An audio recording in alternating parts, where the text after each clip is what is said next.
इसलिए लखनऊ में और जरूरत है, इसलिए कि यहाँ एक दो फिरका नहीं है, 72 जहन्नम में जाएंगे, एक ही जन्नत में जाएगा, तो 72 यहाँ मिल जाएंगे। मेरी उम्मत 73 फिरकों में बट जाएगी, 72 जहन्नम में एक जन्नत में, 72 यहाँ मिल जाएंगे और एक जन्नत वाले भी मिल जाएंगे, लेकिन उनकी तादाद कम है। इसीलिए जब इनसे मुनाजरा होता है तो बरेलवियों के स्टेज पर सिर्फ एक फिरका नजर आता है और इनके स्टेज पर 72 फिरका नजर आता है, सब एक हो जाते हैं।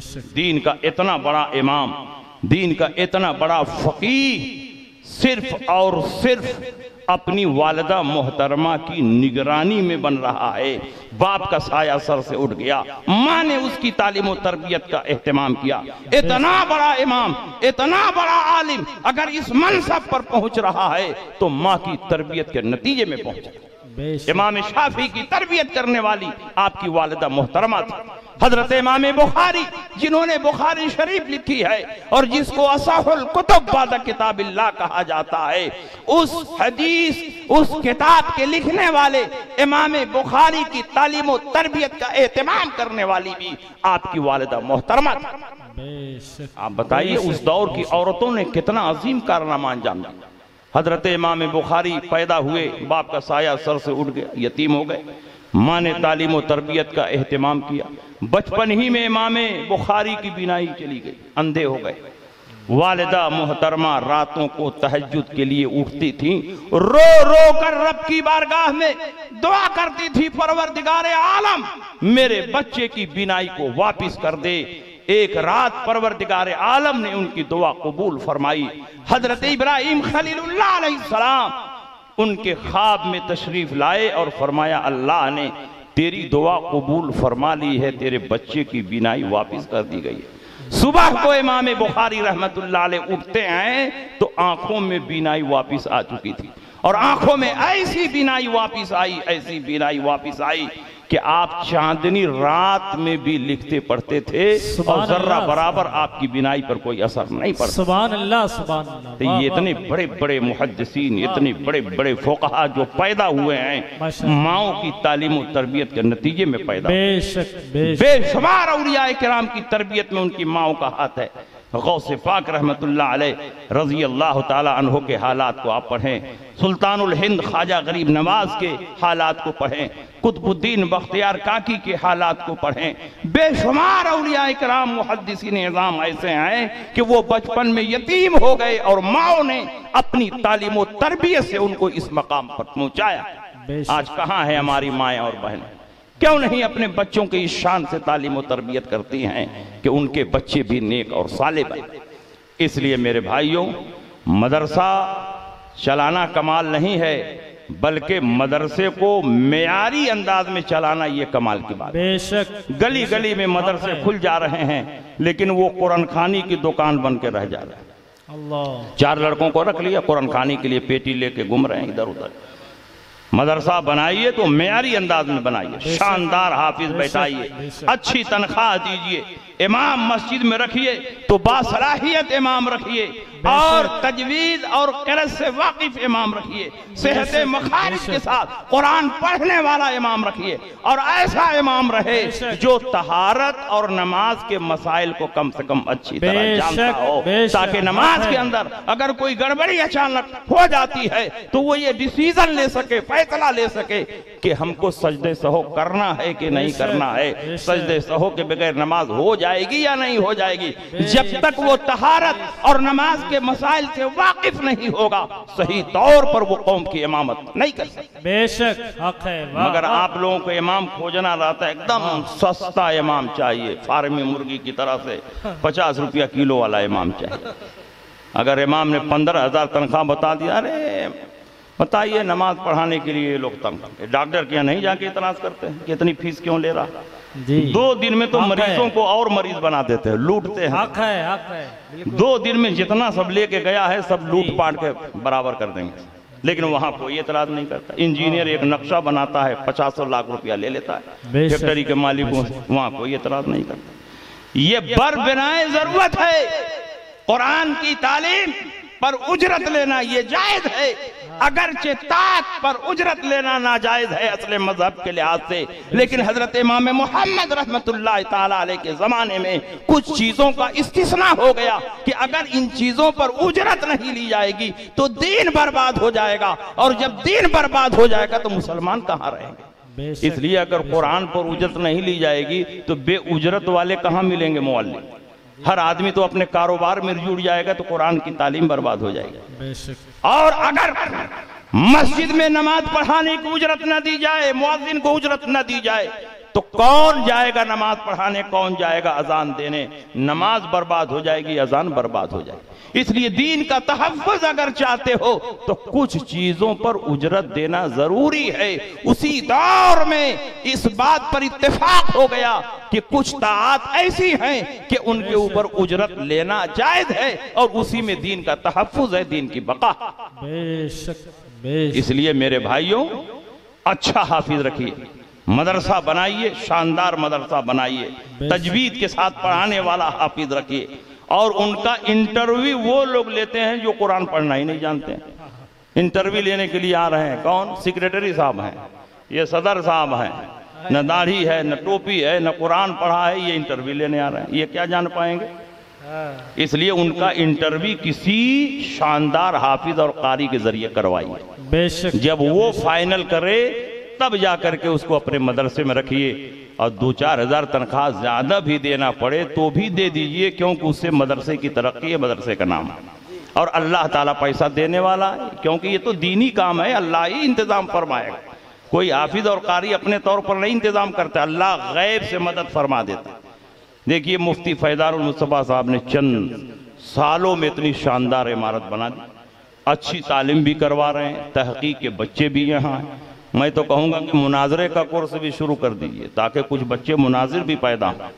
ये मुनाजिर आसमान से नहीं टपकेंगे, हम और आप बनाएंगे तभी मुनाजिर बनेंगे।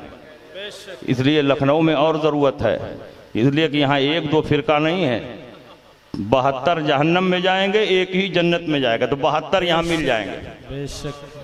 सतफ्तरिक़ु उम्मती अला 73 मिल्लतन कुल्लुहुम फिन्नार इल्ला मिल्लतन वाहिदा क़ालू मन हिया या रसूल अल्लाह क़ाल मा अना अलैहि व अस्हाबी। मेरी उम्मत 73 फिरकों में बट जाएगी, 72 जहन्नम में, एक जन्नत में। 72 यहाँ मिल जाएंगे, और एक जन्नत वाले भी मिल जाएंगे, लेकिन उनकी तादाद कम है। इसीलिए जब इनसे मुनाजरा होता है तो बरेलवियों के स्टेज पर सिर्फ एक फिरका नजर आता है, और इनके स्टेज पर 72 फिरका नजर आता है, सब एक हो जाते हैं। इसलिए यहाँ तो कारी साहब भी अच्छे अच्छे उलमा को रखें, हिफ्ज़ और क़िरात में तो मदरसे का नाम ऊंचा हो ही गया है, वो उलमा को भी रखें, दारुल इफ्ता कायम करें, और मदरसे को और ज्यादा तरक्की दें। तो याद रखिए, सिर्फ हाफिज बनने से काम नहीं होगा, बल्कि आप अपने बच्चों को आलिम बनाइए, शानदार आलिम बनाइए। आज तो कुरान के नाम पर गुमराह किया जा रहा है, हदीस के नाम पर गुमराह किया जा रहा है। जो लोग कुरान समझ नहीं सकते, हदीस समझ नहीं सकते, वो आपके बच्चों को कुरान पढ़ पढ़ कर गुमराह कर रहे हैं, हदीसें पढ़ कर गुमराह कर रहे हैं। इसीलिए हमारे फुक़हाए किराम रिज़वानुल्लाह ताला अलैहिम अजमईन ने फरमाया, अल अहादीसु मुदिल्लतुन इल्ला लिल फुक़हा। हदीसों से भी लोग गुमराह हो जाते हैं, लेकिन फुक़हा हदीसों से गुमराह नहीं। आज कितने लोग हदीसों से गुमराह हो रहे हैं।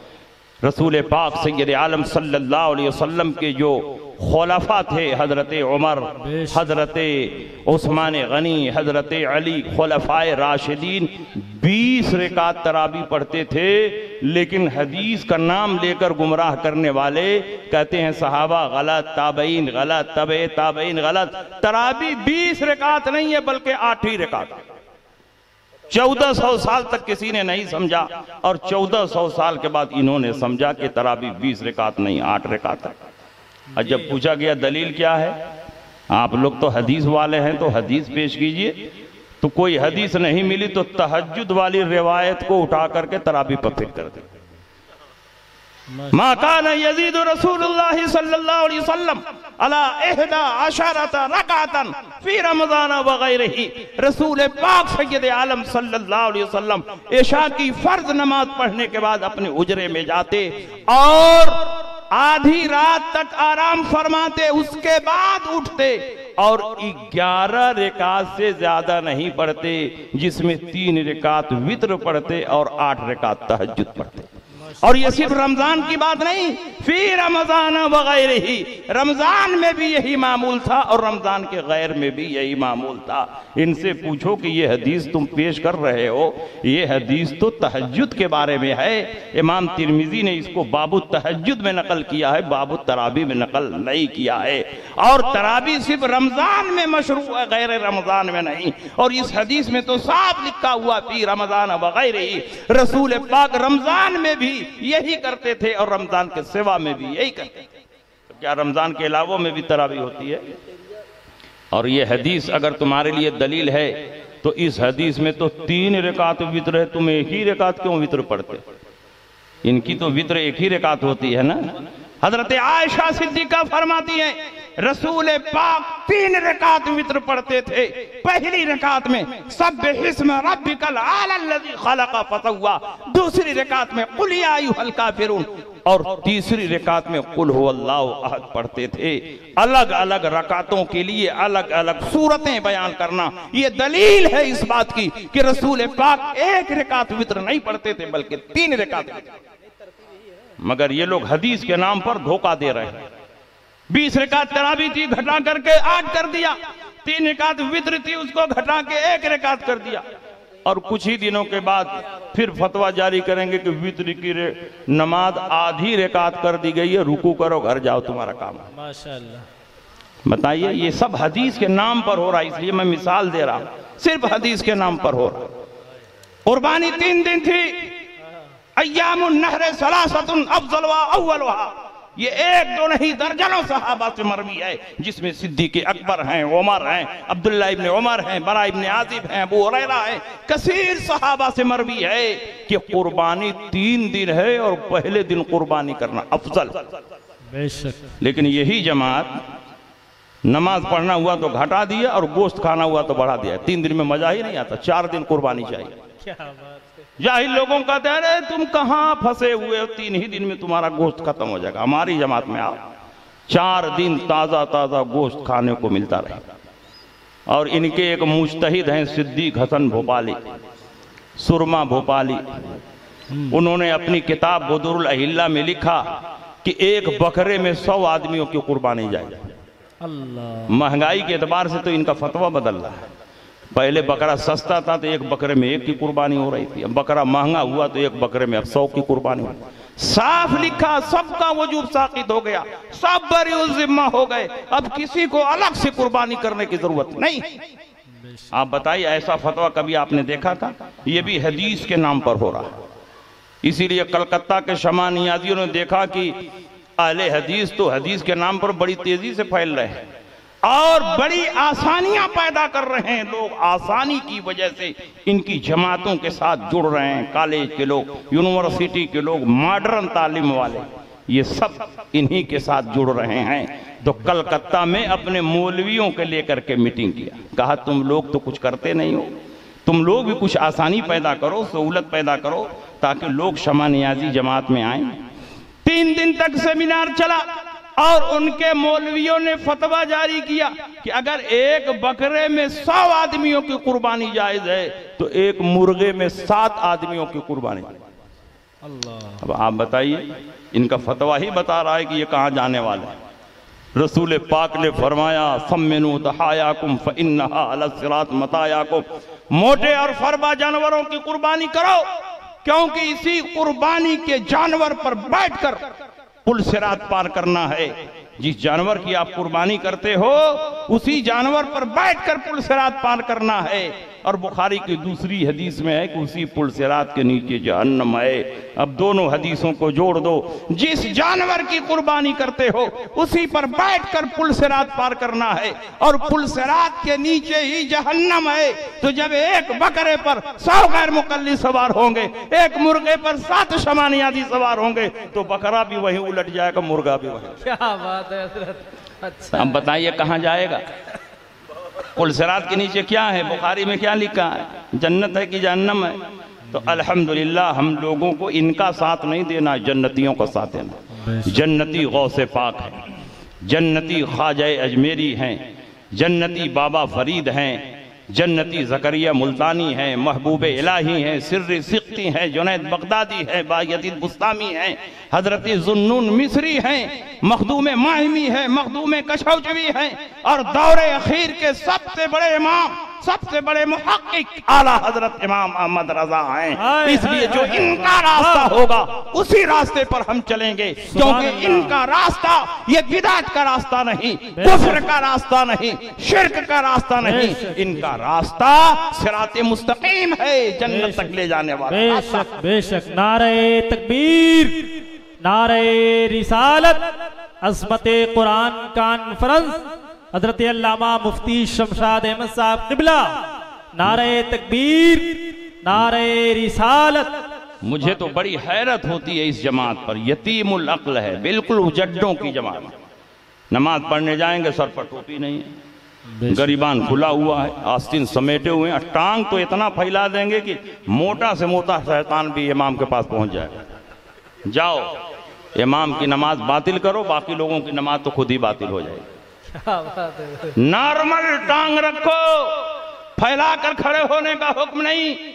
अहकमुल हाकिमीन के बारगाह में हो, कम से कम गरीबान सही रखो, आस्तीन नीचे रखो, सर पर अदब के साथ टोपी रखो, गर्दन झुका करके नाफ के नीचे हाथ बांध करके खड़े रहो। फ़इन्नहु अक़रबु इलत ताज़ीम, क्योंकि नाफ के नीचे हाथ बांधना ये ताज़ीम से ज्यादा करीब।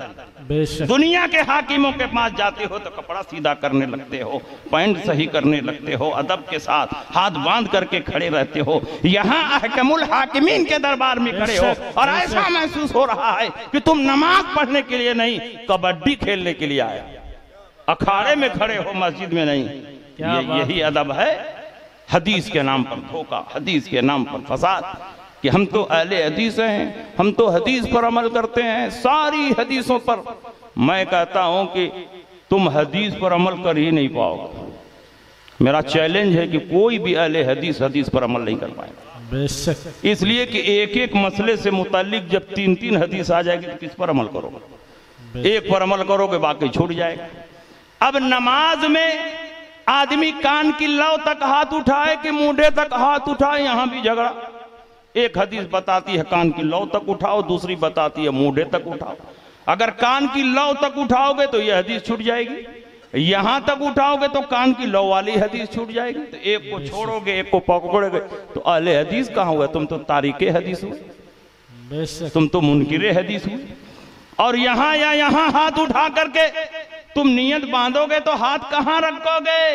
यहां भी झगड़ा।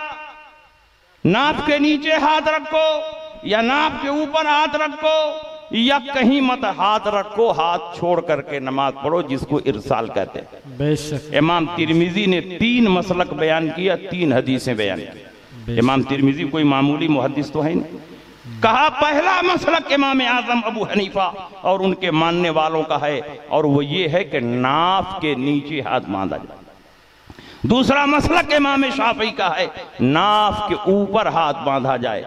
और तीसरा मसलक इमाम मालिक का है, इरसाल, कहीं न बांधा जाए, छोड़कर नमाज पढ़ा जाए। बेशक।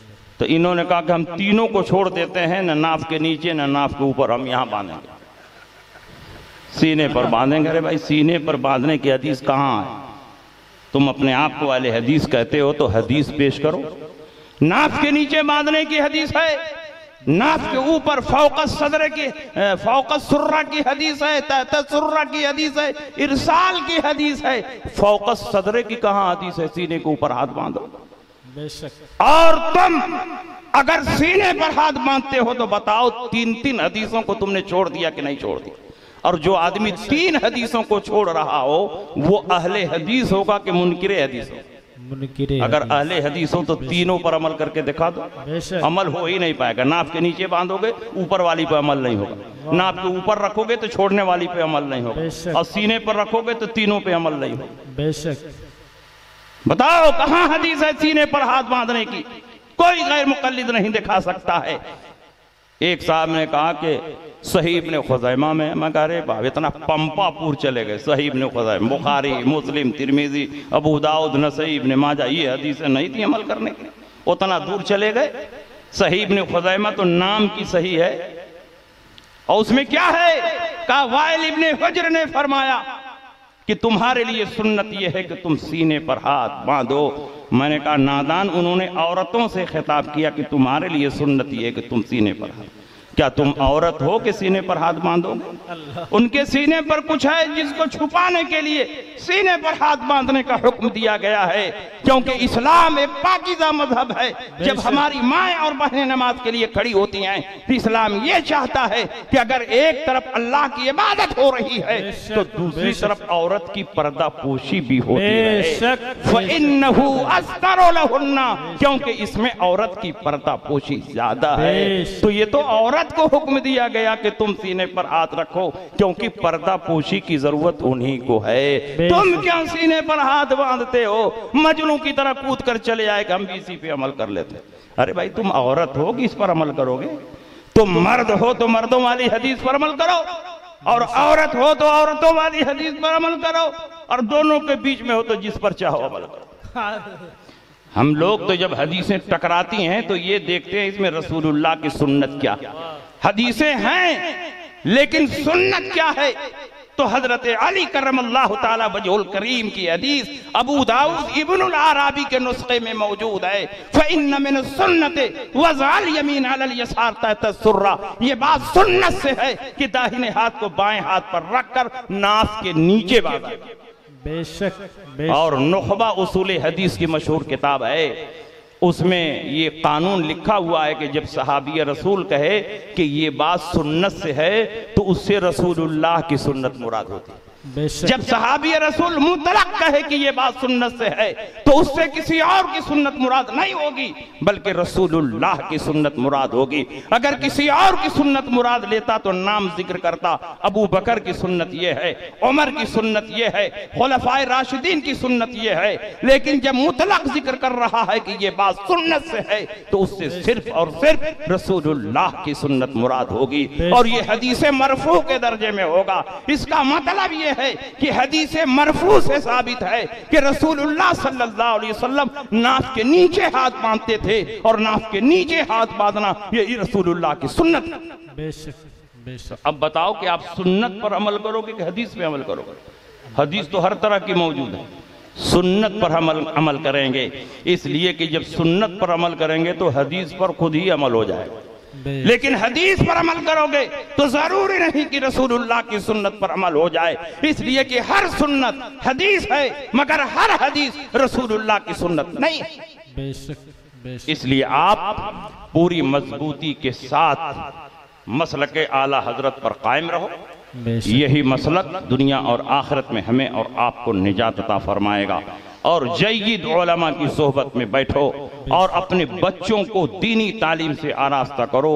अपने बच्चों को बकदरे ज़रूरत दीन सिखाने के बाद आप डॉक्टर बनाओ, इंजीनियर बनाओ, साइंटिस्ट बनाओ, जो चाहो पढ़ाओ, हर जायज तालीम जिससे आपकी दुनियावी जिंदगी संवर जाए और उसमें खुशहाली और तरक्की आ जाए, और उसमें कोई कुफरी मज़ामीन ना हो, कोई नाजायज और हराम मज़मून ना हो, तो ऐसी तालीम से शरीयत भी मना नहीं करती है। इसलिए आप अपने बच्चों को कुछ भी बनाएं, लेकिन उससे पहले दीनदार बनाएं, और दीनदार बनाने से पहले जरूरी है कि दीनी तालीम सिखाएं ताकि आपके बच्चे दीनदार बन सकें।